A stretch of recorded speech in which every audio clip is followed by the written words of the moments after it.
Bonjour à nos auditrices, bonjour à nos auditeurs. Aujourd'hui, nous allons préparer une brandade de morue. Pour réaliser cette recette, il vous faudra pour 4 personnes 800 g de morue dessalée, 2 gousses d'ail, 20 centilitres de lait, 30 centilitres d'huile d'olive et du poivre blanc. Pour réaliser cette recette, vous détaillez la morue en gros morceaux, vous les déposez au fond d'une casserole et vous couvrez d'eau froide. Vous portez à ébullition et vous laissez frémir 15 minutes. Égouttez les morceaux de morue, puis émiettez-les avant de les écraser au pilon dans un mortier avec les gousses d'ail pelées.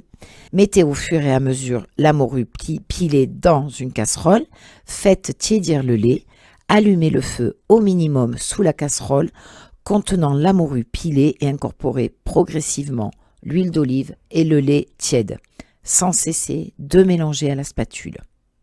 La meilleure méthode consiste à alterner les deux liquides pour obtenir une émulsion parfaite. Stoppez l'ajout d'huile d'olive dès que la consistance de la brandade est souple. Elle ne doit surtout pas être liquide.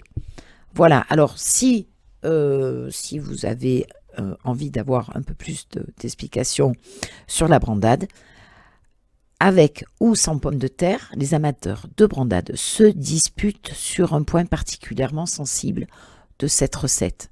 Faut-il ou non lui adjoindre des pommes de terre cuites à l'eau et écrasées en purée? Les uns aiment la consistance plus onctueuse et moins riche de la brandade parmentière, les autres crient au sacrilège, arguant que le tubercule, s'il se marie à la saveur de la morue, a davantage sa place dans l'assiette en rondelles tièdes pour accueillir la divine pommade. En fait, c'est par souci économique qu'on a parfois incorporé des pommes de terre à la brandade, et cet usage n'a rien de traditionnel, mais il faut en garder au moins l'idée pour se faciliter la vie. Une petite pomme de terre cuite, écrasée à la fourchette et mélangée à la morue pilée permettra à la brandade de parfaitement monter avec l'huile d'olive. Servir avec des pommes de terre cuites à l'eau, la brandade devient un magnifique plat complet. Mais vous pouvez aussi en faire une entrée succulente.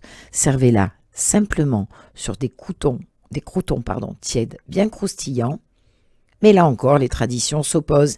À Nîmes, autre patrie de la brandade, les croûtons sont aillés, mais jamais en Provence. On l'aura compris, chacun déguste la brandade à sa façon.